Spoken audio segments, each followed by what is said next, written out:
Subscribe कीजिए कुंडलिनी जागरण को और प्रेस कीजिए बेल आइकन को, जिससे कि आपको मिल सके हमारी लेटेस्ट वीडियो सबसे पहले। ये आत्मा का जागरण मनुष्य को अत्यंत शांति प्रदान करता है, क्योंकि सर में कोई विकल्प नहीं रह जाता। अंदर से मनुष्य एकदम शांत हो जाता है। जैसे कि आपने एक रथ का चक्का देखा होगा कि रथ का चक्का परिधि पे सरकमफेरेंस पे घूमते रहता है, लेकिन इसका बीचों बीच का जो मध्य बिंदु है उसको तो पूरी तरह से स्थित होना पड़ता है, स्टेडी होना पड़ता है, नहीं तो चल ही नहीं सकता। जब आप पार हो जाते हैं तो उस मध्य बिंदु में आप उतर जाते हैं, जहां खड़े होकर आप देखते हैं सारी परिधि घूम रही और आप शांत बैठे। आप किसी भी चीज से विचलित नहीं होते। आप देखते हैं सारा नाटक और आप विचलित नहीं होते। आप में साक्षी स्वरूपत्व आ जाता है। जैसे कि उठते हुए पानी में और गिरती हुए लहरों में मनुष्य घबरा जाता है, लेकिन नाव में बैठने के बाद वो देखता है मौज से उसे।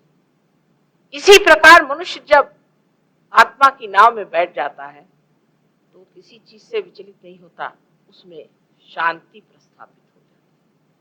अंदर की शांति से ही बाह्य की शांति आने वाली है, और बाह्य की शांति से अंदर की शांति नहीं आती, क्योंकि बाह्य में जो शांति बनाई गई है ये सब कृत्रिम है, आर्टिफिशियल।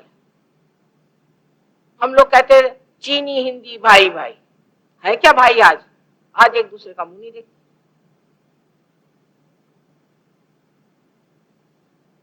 पहले सिख लोग और जो दुनिया में आए तो हिंदुओं के रक्षण के लिए आए, अब एक दूसरे का मुंह नहीं देखते। सब दोस्ती कैसे खत्म हो गई? क्या हो गया? हम क्या भूल गए?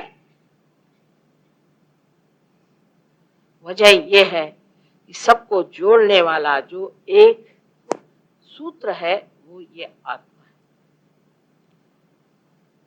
या कहना चाहिए कि वो सूत्र ये कुंडलिनी है और आत्मा उसके अंदर एक मणि स्वरूप है। इस सूत्र को इस मणि में पिरोया गया, और जब सभी एक हैं तब लड़ाई किससे होने की है?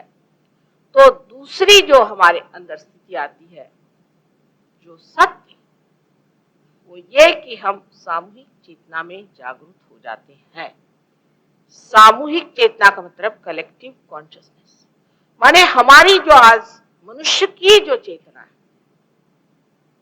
वो सीमित, ये असीम की चेतना अंदर आ जाती है कि आप अपने उंगलियों पे जान सकते हैं कि दूसरे आदमी को क्या परेशानी और आपको क्या परेशानी। यहां बैठे बैठे जैसे मैंने कहा आप निक्सन का हाल जान सकते हैं,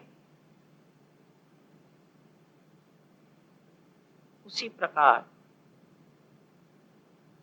आप हर एक के बारे में जान सकते हैं और हर एक को ठिकाना लगा सकते हैं,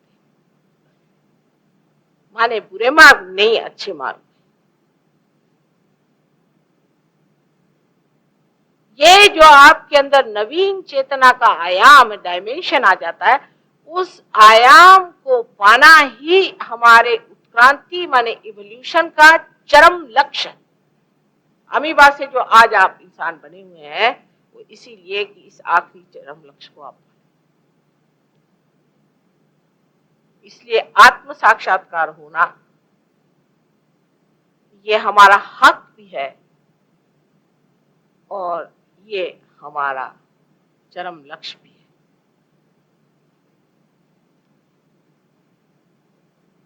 तीसरी चीज कि जो चित्त होता है ऐसे आदमी का या ऐसे इंसान का जिसमें आत्मा का जागरण हो गया, वो चित्त समय पर उसी क्षण पे ठहरा रहता है। ये नहीं अगली पिछली बात कुछ नहीं सोचता, उस क्षण खड़ा है। जैसे अब आप मेरे सामने बैठे हैं, सब मेरे सामने चित्रवत ठाड़े, अब मैं सब आपको देख रही हूं, मुझे मालूम आप कौन है, कहां बैठे हैं, क्या है। कभी भी मैं आपको देखूंगी मैं जान जाऊंगी कि आप कहाँ बैठे थे, कौन सी साड़ी पहने थे, कि कौन से कपड़े पहने थे, किस ढंग से बैठे थे, क्या। जैसे कि कोई कैमरा नहीं होता है, ऐसे चित्र सा मन में खींच जाता है, और जिसे देखना नहीं चाहे वो बिल्कुल ही नहीं देखता है। तो आपका जो चित्त है वो जागृत हो जाने की वजह से अपने ही आप धर्म जागृत हो जाता है। जो धर्म है ये चित्त स्वरूप हमारे उदर में, पेट में फैला हुआ है। क्योंकि चित्त की जागरणा होती है, मनुष्य जो चीज देखता है वो चाहे दूसरा न देखे, लेकिन वो देखता भी है, जानता भी है और समझता भी है।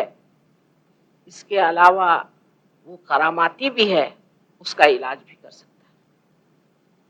जब आपके अंदर सारी ये शक्तियां हो सकती हैं विराजमान, तो क्यों ना अपने चित्त को आलोकित कर ले, जबकि दीप भी है, दिया भी है, और ये चित्त की फैली हुई आभा भी है। इस चित्त के बारे में तो जाने हमने कितने लेक्चर दिए होंगे।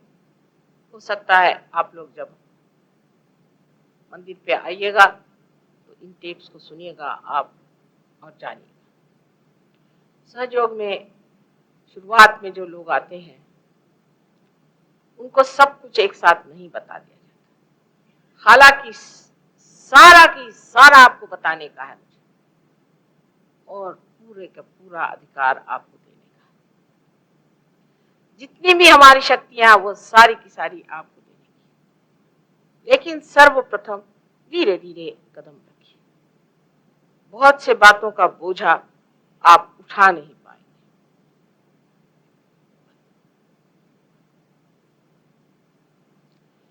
इसलिए सूझबूझ से पहले आपको परिपूर्ण किया जाएगा, और आप धीरे धीरे जब अपने कदम बढ़ाएंगे तब आपके सामने सारा सत्य प्रकट होगा, और उसको फिर आप उसकी प्रचिति आप कर सकते हैं, उसका पड़ताला ले सकते हैं कि बात ठीक है,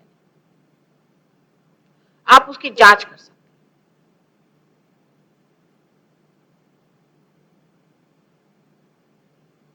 पर सबसे महान चीज जो आत्मा की है वो आनंद, वो भी केवल आनंद।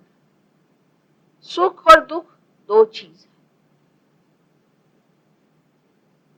है, एक ही रुपया के दो चेहरे हैं।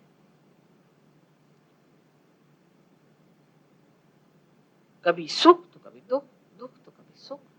मनुष्य सोचता है क्या तमाशा। जब आत्मा की बात होती तो केवल आनंद होता है, लेकिन जब आपका अहंकार तृप्त होता है तो सुख लगता है, और जब अहंकार टूटता है और या तो प्रति अहंकार मन में कुछ दुख हो जाता है तो दुख लगता है। सीधी बात, चाहे इस घड़े में पानी डालिए, चाहे इस घड़े में पानी डालिए, जिस घड़े में पानी है वहीं उसका असर दिखाई देगा। लेकिन केवल आनंद ये दशा होती है कि जहां सुख और दुख दोनों के ओर देखा जाता है। जैसे कोई नाटक होता है, नाटक को देखते देखते कभी कभी लोग सोचते हैं कि हम ही शिवाजी महाराज है, तलवार निकालने लग जाते हैं। बाद में पता होता है तो नाटक था, हम तो नाटक देख रहे थे। इसी प्रकार आपके नाटक टूट जाते हैं और फिर सिर्फ आनंद, आनंद में मनुष्य विभोर रहता है, उसमें सुख और दुख की भावना नहीं। आनंद एक तीसरी दशा है जिसके लिए मैंने आपसे कहा कि जिन्होंने कभी भी संगीत को सुना नहीं, जो जानते नहीं कि रागदारी क्या है, वो कहते हैं माँ ये आनंददायी चीज है।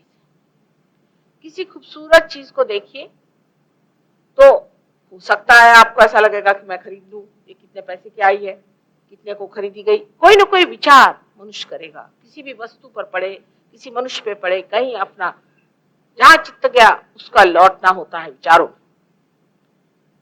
लेकिन ये तो निर्विचार स्थिति, अभिभूत होके आप देखे जा रहे हैं। जैसे अब समझ लीजिए एक सुंदर सी चीज रखी हुई यहाँ पे मिट्टी की बनी हुई, इसको मैं बस देख रही हूँ। इसको बनाने वाले ने जो भी इसमें आनंद डाला है वो मेरे अंदर ऊपर से नीचे तक झरझर झरझर झरझर बह रहा है। संगीत को भी मैं निर्विचार में सुन रही हूँ।